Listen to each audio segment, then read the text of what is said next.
ஒரு பொண்ணு தன்னோட லவ்வரோட பஸ்ஸில் போயிட்டு இருந்திருக்கு. போகும்போது அவங்க என்ன பண்ணுறாங்க, கொஞ்சம் அந்யோன்யமாக பேசுகிறாங்க, கை கோத்துக்கிறாங்க.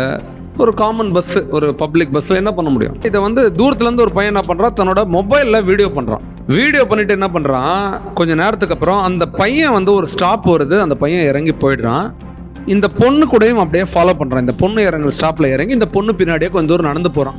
அப்புறம் என்ன பண்ணுறான், தன்னோட மொபைலில் இருக்கிற வீடியோவை காட்டி இந்த பொண்ணு என்ன சொல்கிறான், இதை பாரு, நீ வீட்டுக்கு தெரியாதான் லவ் பண்ணுறேன்னு எனக்கு நல்லா தெரியும். மைண்ட் ரீட் பண்ணி சொல்கிறான். உங்கள் அம்மா கிட்ட சொல்லிடுறேன், உங்கள் அப்பாட்ட சொல்ல. அந்த பொண்ணு அலருது, சொல்லிடுறேன்னு சொன்னோன்னே.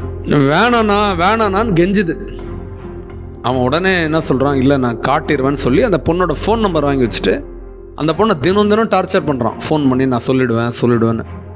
அந்த பொண்ணு வந்து பயத்தில் என்ன சொல்லுதாண்ணா, ப்ளீஸ்ண்ணா இந்த வீடியோ மட்டும் டெலிட் பண்ணுறேங்கண்ணா, ப்ளீஸ்ண்ணா, எங்கள் அம்மா அப்பாலாம் தெரிஞ்சு ரொம்ப கஷ்டப்படுவாங்கண்ணா, ப்ளீஸ்ண்ணா அப்படின்னு சொல்லி கெஞ்சுது. அண்ணன்னு சொல்லி கெஞ்சுது. ஒரு நாள் வந்து பஸ்ஸுலேருந்து இறங்கணுன்னு சொல்கிறான், அந்த மாதிரி நான் இங்கே நிற்கிறேன், என்னை நீ வந்து பாரு, பார்த்தோன்னே இந்த வீடியோ டெலிட் பண்ணிடுறேன்னு சொன்னோன்னே அந்த பொண்ணு போய் இந்த பையனை மீட் பண்ணுது. அவன் காரில் வந்திருக்கான், ஃப்ரெண்டோட தான் இந்த பொண்ணு போகுது. உடனே என்ன சொல்கிறான், அந்த ஃப்ரெண்டை விட்டு நீ மட்டும் வண்டியில் ஏறுன்றான். வண்டியில் ஏறணுன்னே வண்டி ஸ்டார்ட் பண்ணிடுறான். அப்படியே ஓட்டிகிட்டே சுற்றுறாங்க, அந்த ஏரியா ஃபுல்லாக சுற்றுறான். அந்த பொண்ணை வச்சுக்கிட்டே காரில் சுற்றிக்கிட்டே பேசுகிறான். இந்த பாரு, நான் இதை மாட்டி விட போகிறேன், இது பண்ணுறேன், உங்கள் அம்மா அப்பா உன்னை எவ்வளோ நம்புறாங்க, நீ இந்த மாதிரி பண்ணலாமான்னு சொல்லிட்டு ரொம்ப ஜென்யூனாக பேசுகிறான். அண்ணான்னு அந்த பொண்ணு அழுது. அப்புறம் கொஞ்சம் நேரத்துக்கு அப்புறம் என்ன சொல்கிறான், எனக்காக ஒரே ஒரு 5 நிமிஷம் மட்டும் கொடு, நான் இதோட இந்த வீடியோலாம் டெலிட் பண்ணிடுறேன்னு. அந்த பொண்ணுக்கு புரியல, என்னண்ணா 5 நிமிஷம் கொடுன்றீங்க, என்னென்ன சொல்ல வரீங்க? இல்லை ஒரு 5 நிமிஷம் மட்டும் நான் சந்தோஷமாக இருக்கணும்னா என்னென்னா அந்த பொண்ணுன்னு கேட்குது.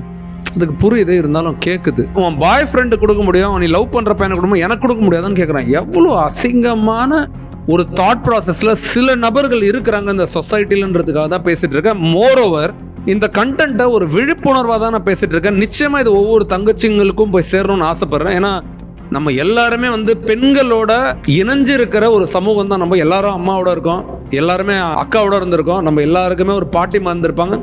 எங்கேயோ ஒரு இடத்துல பெண்கள் மேலே கருணை இருக்கிற, ஒரு ஆழ் மனசில் கருணை இருக்கிற நபர்களாக தான் தமிழர்களும் இந்தியர்களும் எப்போவுமே இருந்திருக்கோம். அதை நோக்கி தான் நான் இதை பேசுகிறேன். இதை ரொம்ப ஆச்சரியம். இந்த பொண்ணு அண்ணன்னு அவன் சுகமாக இருக்கலாம், 5 நிமிஷம் ஒதுக்கலாம் அப்படின்னு சொல்லிட்டு அந்த பொண்ணை தொட ஆரம்பிக்கிறான்.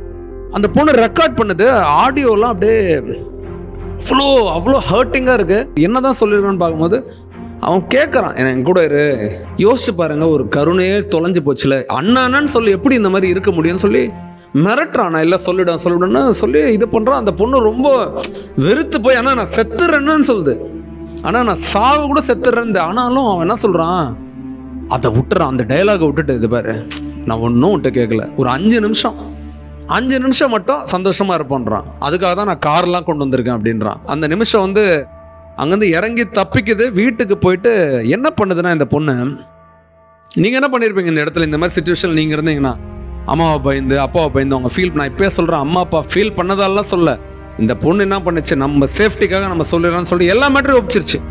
அந்த பையனோட போனது, இவன் வீடியோ எடுத்தது, இது பண்ணது, அம்மா எனக்கு அதெல்லாம் மேட்ரு இல்லைம்மா, உங்கள்கிட்ட உண்மையை சொல்லணும், நான் சொல்லிடுறேம்மான்னு சொல்லிட்டு அம்மாட்ட சொல்லிடுச்சு.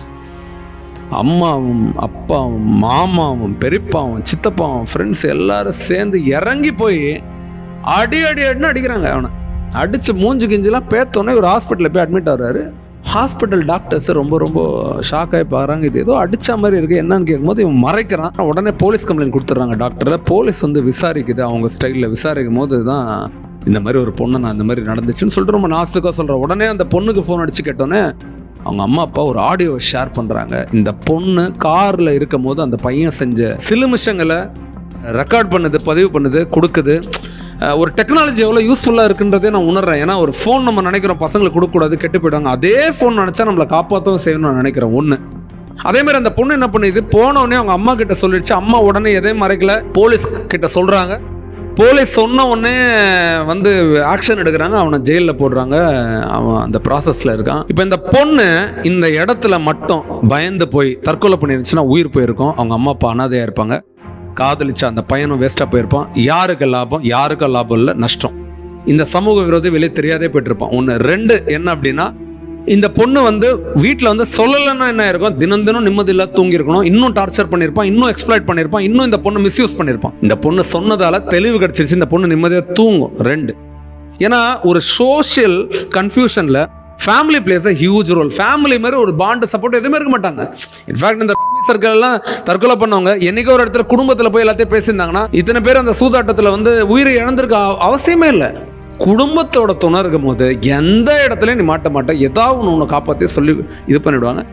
யாரோ மூணாவது மனுஷங்கிட்ட சொல்கிறதுக்கு பதிலாக அவங்க அம்மா அப்பா கிட்ட சொல்லிட்டா நான் நிம்மதியாக இருக்கலாம். மூணாவது என்னென்னா, அந்த ஹாஸ்பிட்டல் பாருங்கள், இந்த மாதிரி சிச்சுவேஷன் நடந்தோடனே உடனே வந்து எது லீகல் ப்ரொசீஜரோ அது பண்ணதால் எல்லாருக்கும் ஒரு தெளிவு கிடைச்சது. நான் இப்போயே சொல்கிறேன், போலீஸில் எல்லா போலீஸுமே சூப்பர் தான். சில பேர் சொல்லுவாங்க சில போலீஸ் சூப்பர்லாம் இல்லை, அப்படிலாம் எல்லா போலீஸும் சூப்பர் தான். அவங்க சூப்பராக இருக்கணும் அப்படின்னா நீங்கள் அவங்கக்கிட்ட உங்கள் மனசில் இருக்கிறத உண்மையை பேசி உங்கள் சுச்சுவேஷன் அவங்களுக்கு சொல்லும் போது நிச்சயமாக எல்லா போலீஸும் ஹெல்ப் பண்ணணும் தான் நினைக்கும். ஸோ அதுவும் வந்து இந்த போலீஸ்காரங்களுக்கு நான் அப்ரிஷியேட் பண்ணுறேன். இவங்களுக்கு உடனே தெளிவு கிடைச்சதால இந்த ஸ்டோரி எங்கே நினச்சா நிச்சயமாக நீங்களும் இந்த நியூஸ்லலாம் நிறைய பார்ப்பீங்க.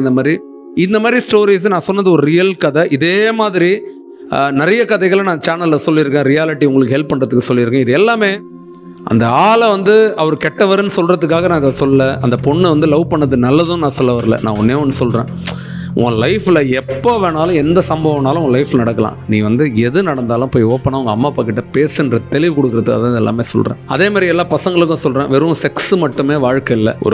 ஒரு ஆணும் பெண்ணும் சேர்றது மட்டும் வாழ்க்கை இல்லை. நாளைக்கு தலை நிமிர்ந்து நீ சொசைட்டியில் நடக்கிறது வாழ்க்கைன்றதை புரிஞ்சுக்கிட்டு அதுக்கேற்ற டெசிஷன்ஸும் செயலும் பண்ணுவேன்னா நிச்சயமாக உனக்கு நிம்மதி கிடைக்கும் நான் நம்புகிறேன். இது ஒரு பெரிய தெளிவு கிடச்சிருந்துச்சுன்னா நிச்சயமாக இதை கொண்டு போய் நிறைய பேர்கிட்ட கொண்டு போய் சேர்ப்பீங்கன்ற நம்புகிறேன். தேங்க்யூ.